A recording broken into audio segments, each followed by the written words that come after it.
Hello and welcome to today's installation of SATV's International Affairs Talk Show.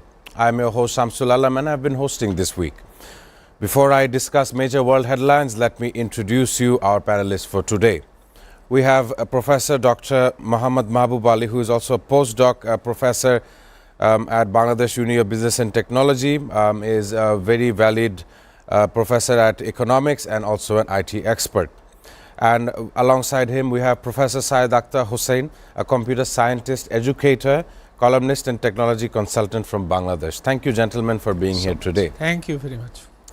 Before I begin, I will start with the Russia-Ukraine conflict. There's some significant developments I would like to recite today. There's an update from the front lines. The Moscow Times reported that Russia was amassing 50,000 troops in the border inside Sumy, Ukraine, in the latest ground offensive, while Kiev is still waiting for Moscow to present a memorandum laying out its conditions for a direct ceasefire talk. In addition to this news, in a drastic change, Germany has committed to helping Ukraine produce long-range weapons.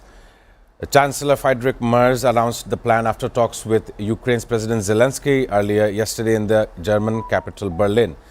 Merz said the weapons could be produced by Ukraine with German assistance in a move what he called new form of military-industrial cooperation. Berlin also promised some 5 billion euros in military support. In addition, Merz said Germany is in talks with the US about new sanctions on Russia. All of this is an attempt to weaken the Russian war machine. This would indicate that the EU has now almost no restriction on scaling on weapons in a bid to help Ukraine in their war with Russia. My first question is to Professor Syed Akhtar Hussain. Due to strengthening political ties between Ukraine and various NATO allies, will the war escalate to a World War III-like situation? Donald Trump's attempt to mediate this has failed drastically. As a computer scientist, please share your insight into the various technologies such as drone technology as it becomes so relevant in the war zone. Absolutely, great question. I just want to highlight some of the key aspects of the present trends, especially when we talk about innovation in terms of artificial intelligence. When we are talking about agentic AI solutions, the world is looking after a kind of a innovation of technologies through different strategies of wars, like you just pointed out about Russia, Ukraine, and attempting by Donald Trump to mitigate. But practically what is happening is there are a lot of new technologies needs a ground to test and to ensure that it has that kind of abilities what they are in the research and innovation practices. So practically what we see and what we realize from this context is that it's a ground to test new technologies. You remember we had wars, situations where we had tested cluster bombs, and a lot of new technologies are tested through different war situations.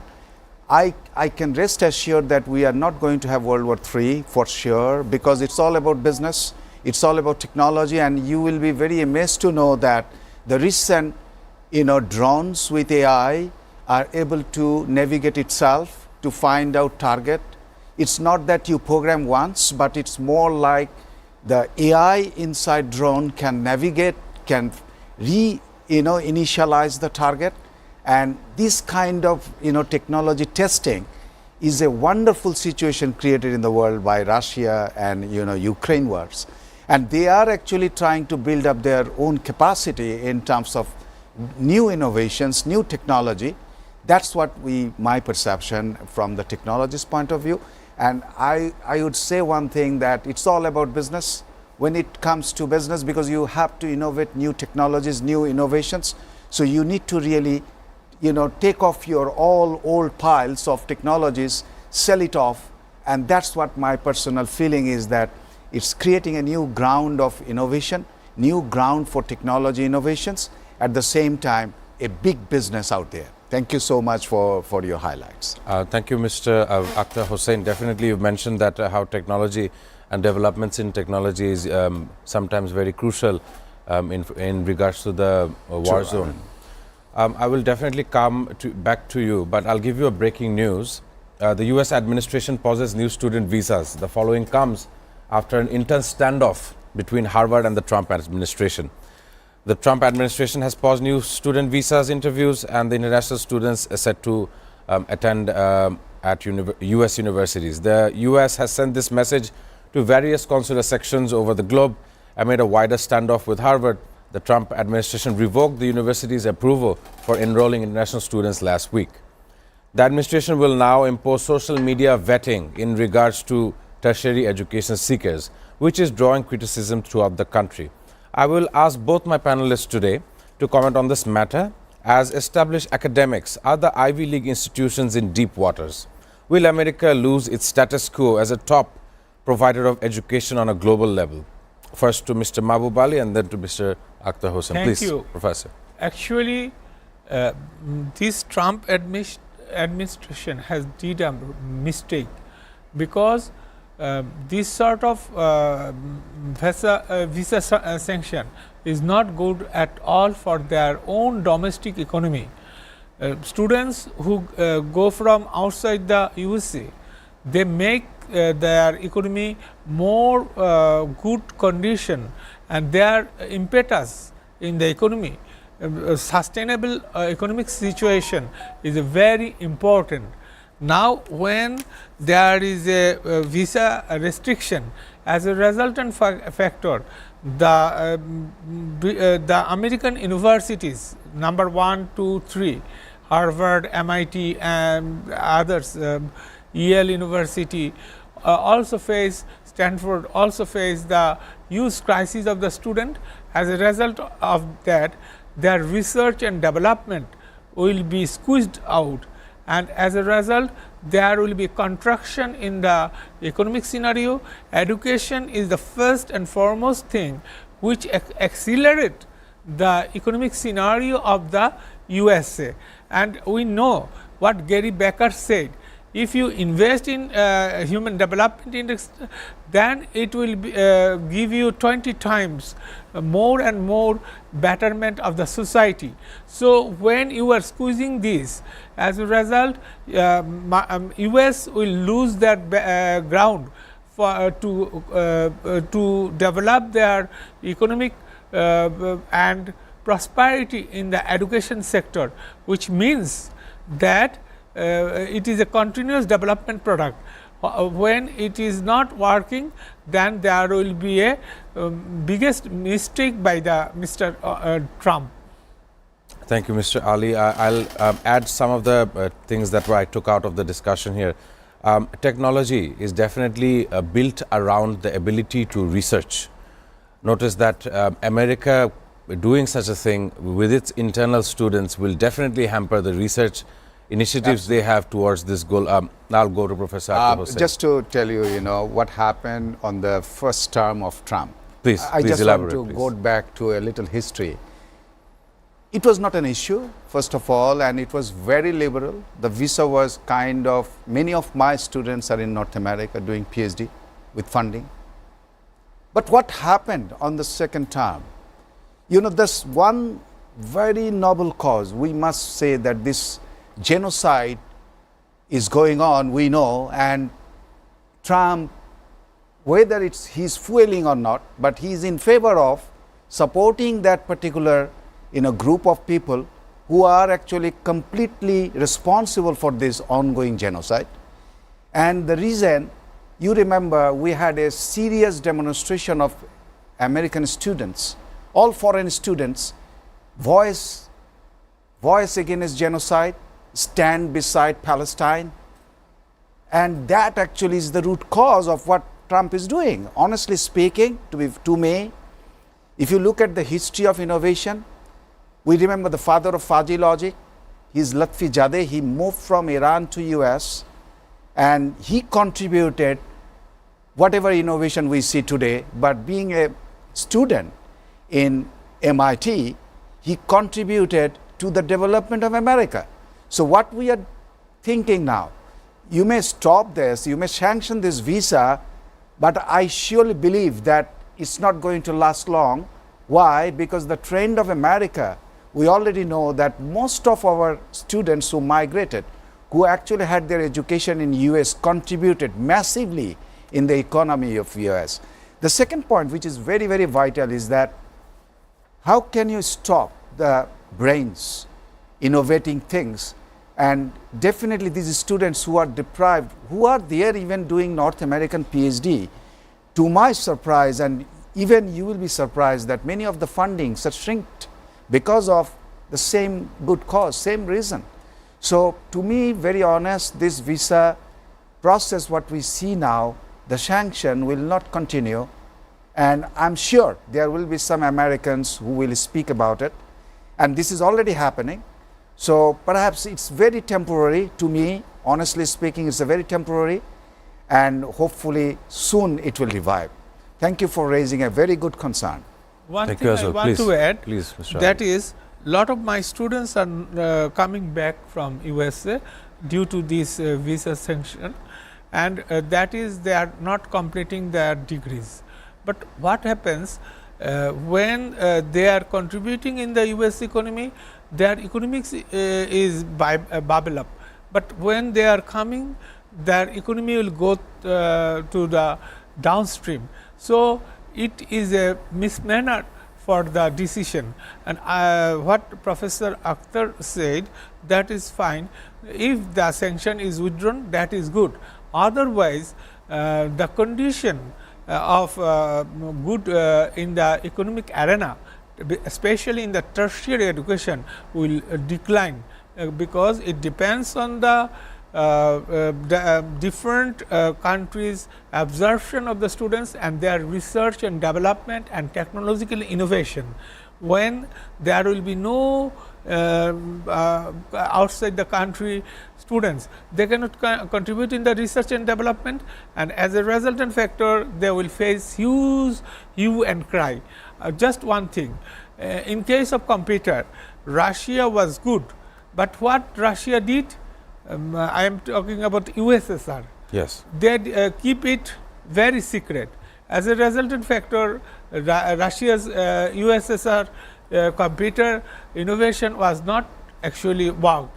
But as USA make it public, then that was very good, and it was really good for the USA, and it has a certain benefits for the economy, and there will be large kick-off of money from developed and underdeveloped nations to USA. So this model of Trump may create heavy problem for themselves itself. I just want to add Please. just one This is very an open quick discussion, observations. please. If you look at the American students, most of the American students, hardly they go for masters. You know, they have jobs, to be very honest. Yes. Most of the graduate studies, the 90% students are from outside of America. And to be very honest, the funding, the research grants, most of the grants are received by all foreign students. It's not American students.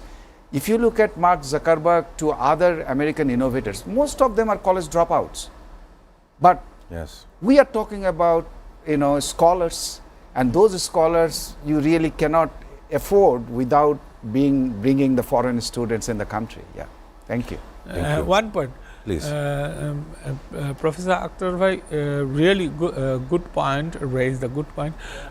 I want to add that those who are going from outside the USA, they are mostly doing techno entrepreneurs. For techno entrepreneurs, you have to make some other educational platforms, and USA built this educational platform. For Harvard, there are 36 programs for creating entrepreneurship. For Brown University, there are 26 policies. Stanford University, for AI, they are using more than 200 programs. So these programs will get the students.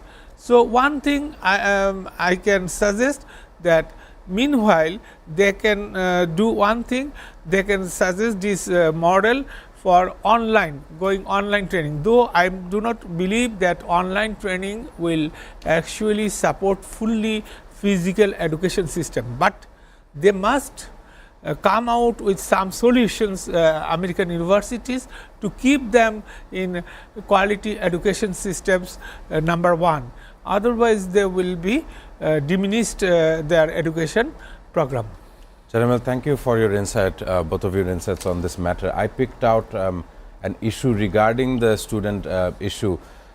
We discussed in a show earlier that some of the students that were enrolled in America's institutions, when they were facing such a challenge, the Hong Kong Institute of Science and Technology took an initiative to call them in so that this kind of opportunity, so take them back into the Chinese mainland.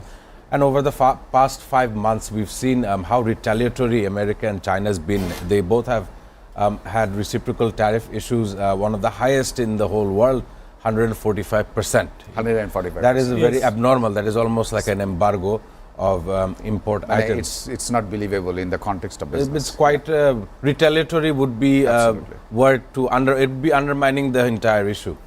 Let me get your perspectives, gentlemen, on America and China. You see, one is the world's most powerful manufacturing hub, while the other has world's greatest demand. I will go to Professor Ali first. Let's see what he has to say. Actually, you are right, but there is a difference. Chinese mainland education is not so good like Hong Kong, because if I see QS syndrome as well as higher times in syndrome, number 2 to number 15, there are Hong Kong 7 universities, and even if you go to the National University of Singapore, that is also very good university. So, but in Chinese mainland, there is no good university. So, I think those who are choosing Hong Kong based universities, 7 universities, that is fine. Even National University of Singapore, that is also fine.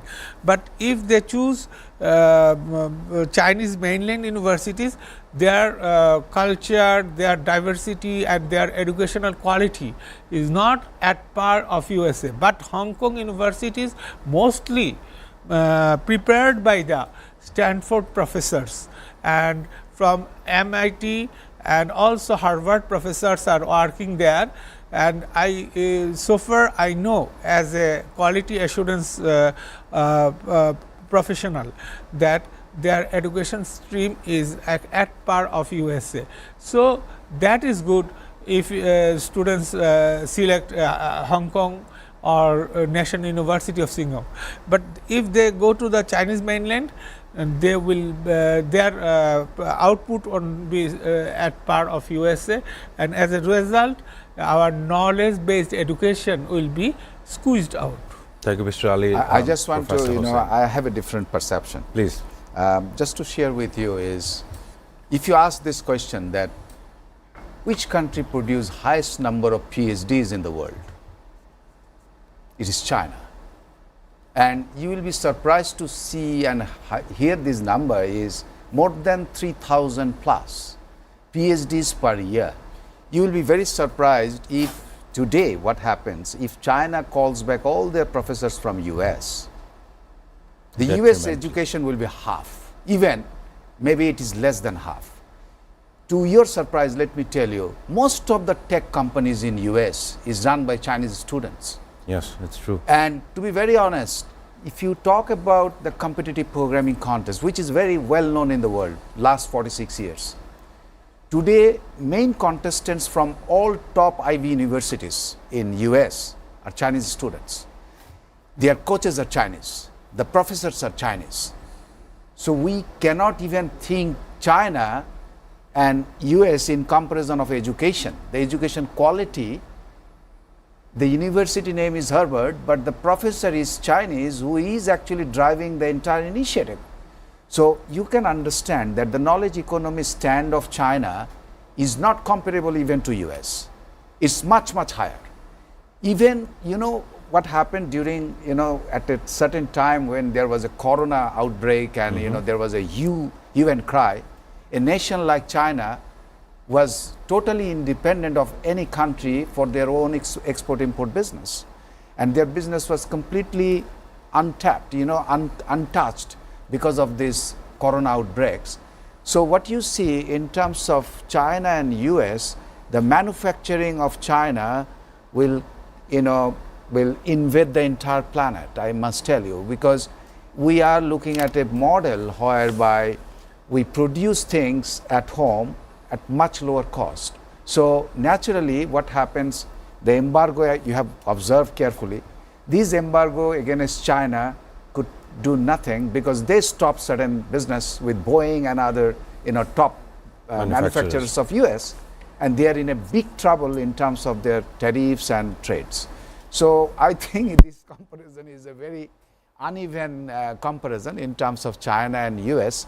To me, US education, yes, the top universities, but if you look at their professors, most of them are from China, the top universities professors. That's my perception. Yeah. I just add something. Please. Actually, number of PhD cannot ensure you good economic thought, good business thought, because China, actually what they did, Allow me to just pause you here. We're going through a technical difficulty, but I'll definitely be back. I'll have to go to a break now. Ladies and gentlemen, that was a very lovely conversation. However, we shall be talking about the UN Security Council meeting, not just that, Trump's warning to Israel of striking Iran, and lastly, the unstoppable growth of artificial intelligence in multiple fields. Do stay with us as we head for a commercial break.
Ladies and gentlemen, welcome back to SATV's International Affairs Talk Show. We are, of course, joined by Professor Syed Akhtar Hussain and Professor Mahbub Ali. I had to rush into a break there, but we were catching Mr. Mahbub Ali trying to say something regarding my previous issue. Would you please kindly elaborate? Thank you. Chinese universities should actually develop and modernize their education system. It should be international part, and as well as it should be defined for the developed countries and LDC countries. Their model should be more and more vigilant for pro people, not based on industry, but also labor surplus economy should do well, and their study design as per my visit in China, I want to say the study design should be from grassroots level, and their developed theories, especially in the economics, business and English, they should improve more and more. But Hong Kong universities are good. And another thing, students who are not able to go to USA, I would like to suggest them to go Australia, New Zealand, Netherlands, other countries, and even there are some good universities in India. There are ample scope to develop themselves, nurturing themselves, and to contribute in the global humanity. Thank you. Can I add a comment Please. to my colleague who rightly pointed out? We have Please, good sure. IITs. In India, definitely IITs are one of the top, almost like MITs. But to be very honest, the geopolitical situation we are observing, and it is really not expected that the Prime Minister or maybe the state government is instructing the universities to cut all ties with all universities in Bangladesh. I mean, it is heartbreaking, to be very honest, and I faced and I was shocked and surprised that being a neighbor, you having your such a wonderful education, but you could not come out of your darkness of the mind because you are still, having a education relationship, and you are just cutting all those relationships. Just to add, because these universities are good. Yeah. No worries. Thank you, gentlemen, for regarding the issue that we were talking, US and their administration's hold on education. Now on towards other pressing news. I will give you something regarding the Israel assault into Gaza. Yesterday we've seen the UN Security Council holding a briefing regarding to the Middle East. In a forceful condemnation, the Palestinian ambassador to the UN, Riyad Mansour, denounced what he calls systematic cruelty, from indiscriminate bombardment to the weaponization of both starvation and aid distribution. He accused Israel deliberately dehumanization and genocidal intent, pointing to over 1,300 children killed since March and infants looking for death rather than life from trauma. His plea ended with a demand for immediate ceasefire, full humanitarian access, and concrete steps towards Palestinian statehood, stressing, quote, "We are human beings deserving the same protections as other people," end quote. In a recent, we've seen that thousands were rushing into the World Food Programme Aid Distribution Center, which resulted in several injuries and 4 casualties. My question would go to Professor Mahbub Ali. The entire world has condemned Israel's offensive. All of this unnecessary killing has taken a psychological toll on humanity. Is this the end of the infamous two-party solution? Actually, what is Israel doing? It is barbaric. It is not only inhuman. It is just criminalization of the society. I think those who are the leaders of the Israel, they must be justify this oppression against the humanity. So they must be brought under the law of international code. And I think there is also another precious thing. One of the person of USA said that he wanted to make Gaza a place resort. of Tourism and resort. Yes, to a Donald resort, Trump. Yeah. So I do not like to mention his name. So if you think people will die in starvation and he will make a resort, that is a mockery to the humanity, and I condemn deeply, and I wish good thing will prevail, and at the end of the day, like Nash equilibrium, this will be broken out, and humanity will be the first thing. Thank you, Mr. Mahbub Ali. That was definitely very important. You mentioned Donald Trump's, dirty fetish regarding creating Gaza into a tourist hotspot. I really didn't know. This was quite old, but even last week, earlier last week, he did supply armaments into the Middle East, and we can. You both are experienced professors. We can tell that the tensions in Middle East, in regard to Gaza, in regard to all the Arab nations, it is escalating. I'll give you another world headline. I'll start here. In a remarkable development, President Trump on Wednesday publicly admitted that he had warned Benjamin Netanyahu against attacking Iran's nuclear facilities. This comes amidst weeks of reports of his differences with Netanyahu.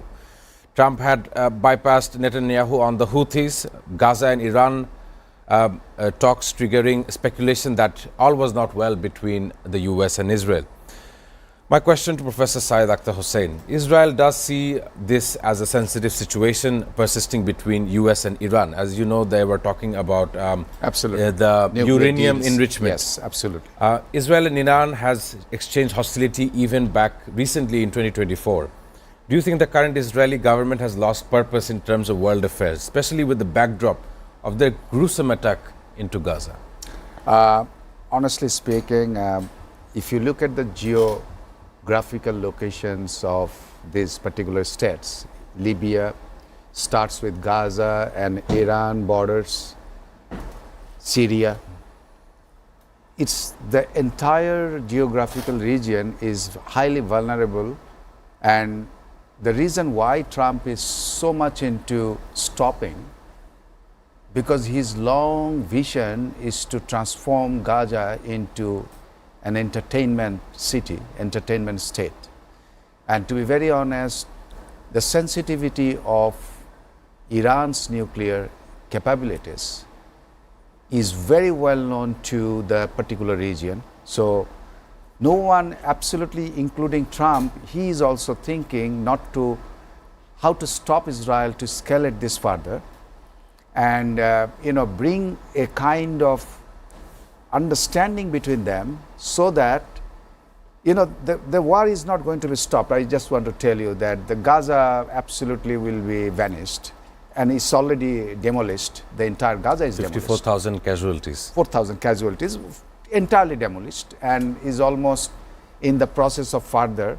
But the American policy is to ensure that the region is live at unrest, so that you can have your business of armaments, you can sell arms, and you can empower different groups.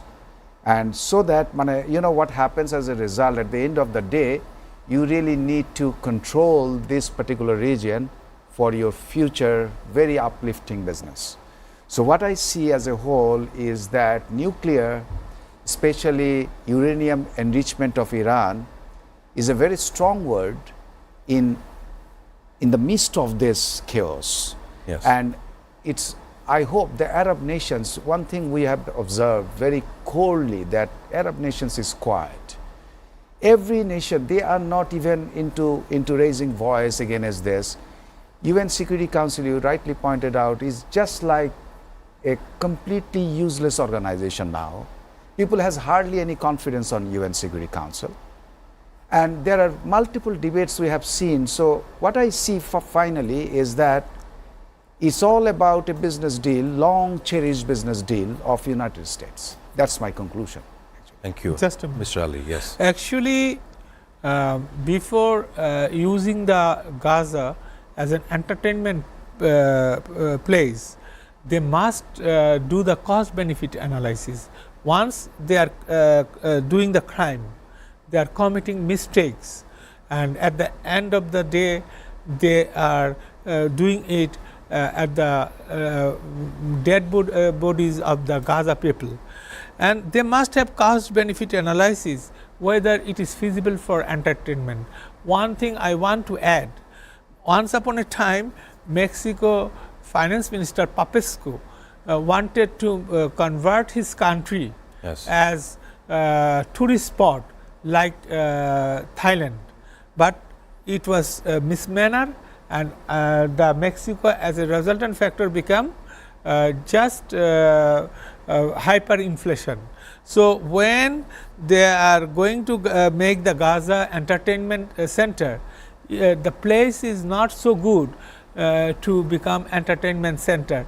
As a resultant factor, the people who wanted to go to Gaza for entertainment pass, they will come back, and the investment, whole investment may be under jeopardize. So, I must request to US authority to consider and go back for cost benefit analysis, so that they do not have this illusion. I think it is an illusion and false appreciation that the Gaza will be entertainment place, but so far I know, as per the soil and its introduction, the Gaza cannot be converted to the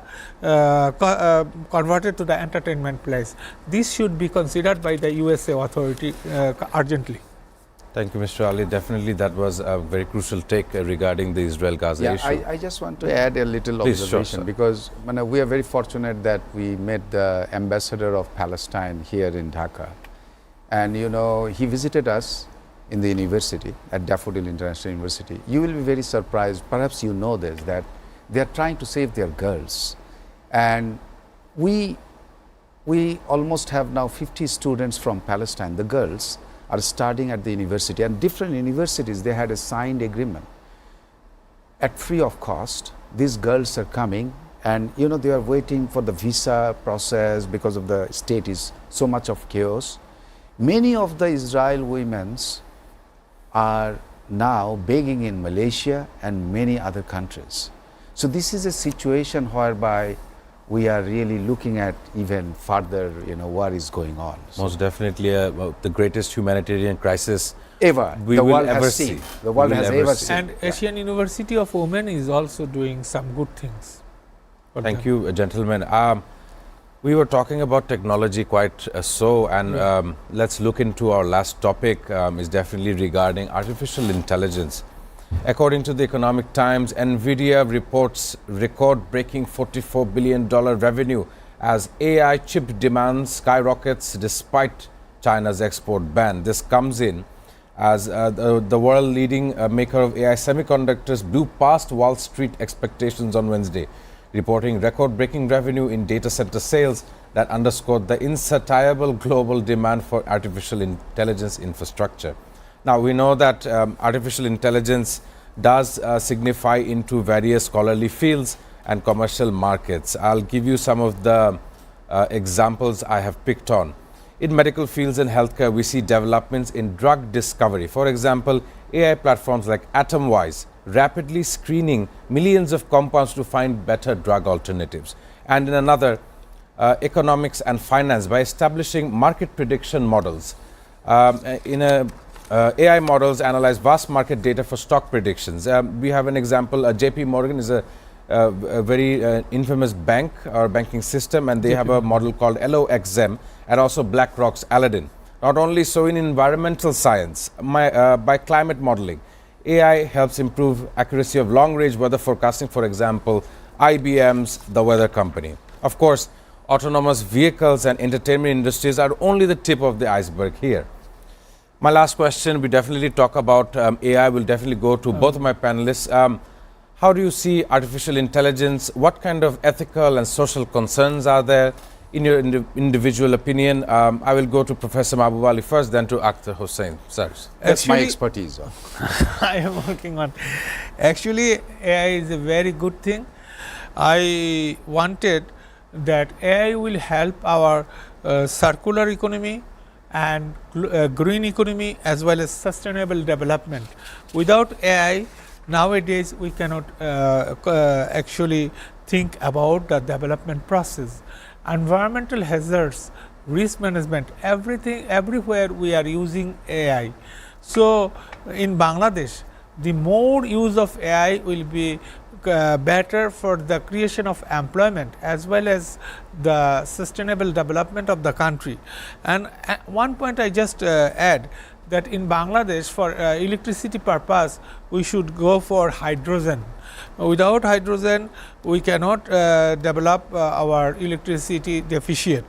And another thing, climate change is a very vulnerable, but AI can help us to come out from this vulnerable situation where our economic production will rise. At the end of the day, we must have not only CSE or computer science, each subject starting from English to business, economics, everywhere AI, deep learning and blockchain should be IoT should be compulsory subject in undergraduate and masters. This will help the students for betterment in the society and to create their employability skill. Soft skill is very important. Without soft skill, nobody can enter into the market. So, I always appreciate AI, and even my personal research work, I am using AI, and I think AI is not AI is nowadays currently using for everyone, every sector. And I have seen recently some industries where AI is using in the industry where 1,000 people are working in Bangladesh export industry. Now there are only 50 people are working. They are also commercial robots are using. That is my findings. Thank you, Mr. Ali. I will add an example before I go to... I can speak whole day about AI. We Yes, only you do may- have 5 more minutes left of the show, but I will give you, last year in August, we've seen massive floods happening. And from my knowledge, we've seen a photo of a baby stuck in water, which was shared countless times on social media.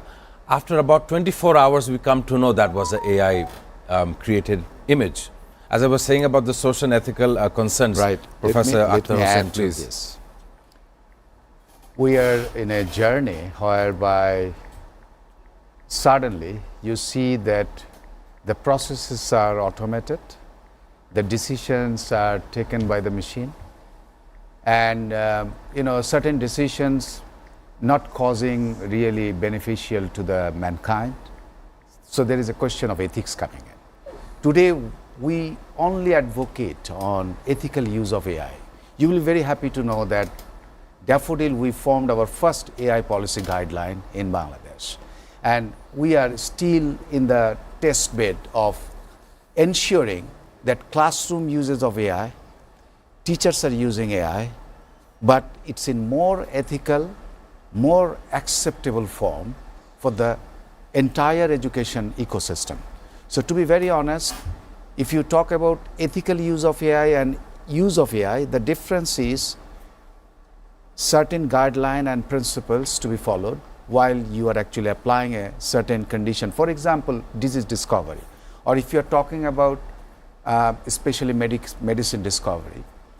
So there are certain approval process, FDA approval and FDA, lot Food of and Drug. international approval processes are there.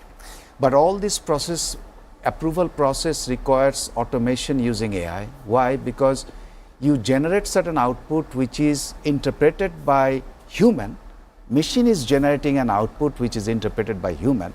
So what happens is, in the process of understanding, we ensure that the governance, the development, the governance, there is no bias. What happens is, the most critical part, why we are talking about ethical use of AI, because we are talking about something developed by human, whereby you have certain amount of bias. Bias, why? Because it's a human, you are just developing from your mindset a very specific algorithm which is working to solve a particular problem, but it has certain bias. So the question of how to address those bias is the ethical use. Why we are talking about ethics? Because this AI has a bias in it. It is not like something comes out of heaven and we use it without any question, because it's something developed by human and it has its bias. That's first point. The second point is the entire society, like our Professor Mahbub rightly pointed out, You will be very happy to know that we are using AI in almost every discipline. It starts from Bangla, you name literature, to technology, engineering. In every part we are using AI. Why? Because we want to save time. Convenience. And you will be very happy to know that we had a AI Olympiad. We met a guy, a very young chap, at the age of 7. He is in a school, Bisheshto Abdur Rauf school. Infamous, So I called him because he's using AI. So I said, what are you using for AI? He said, I'm using ChatGPT. I'm saying, you are using ChatGPT. He's so bold. He said that I'm doing my assignment using ChatGPT, but I just create the structure and I write the content. Imagine. So what happens? Using AI is a blessing, but you have to have your own mind into this subject. Critical thinking skills will always prevail. Skills are the top important priority of the human. So this is where actually we are addressing that you use AI, but do not stop your critical thinking, do not stop your innovation. So that's how, and AI actually is no more a simple AI today, because we are talking about autonomous AI, we are talking about agentic AI, we are talking about explainable AI. We have different versions of AI today. We have very thick version and very slim version. So, you know, it's a very rightly you have pointed out that ethical use of AI is first and foremost. That is very, very important. Thank you. Can I get 1 minute time? Sure. Just very shortly, sir. In Bangladesh University of Business, there is a course in economics department on economics of AI. And my suggestion for the betterment of the students as a whole in Bangladesh, they must have possess knowledge in data analytics and business analytics. Another things, economic Olympiad also introduced in different universities that will helpful for the employment opportunities for the students. Thank you, Mr. Mahbub Ali. Gentlemen, this was definitely a lovely discussion today. Ladies and gentlemen, as I draw closer, today is the 29th of May, which marks International Day of UN Peacekeepers, established by UN General Assembly in 2002 to honor the service and sacrifice of UN peacekeepers and those who lost their lives in peacekeeping organizations. In addition, on May 29th, 1953, Sir Edmund Hillary and Sherpa Tenzing became the first confirmed climbers to reach the summit of Mount Everest. That's it for today. I shall be bringing you the latest in world affairs in the coming week. Thank you very much, and everyone have a lovely weekend.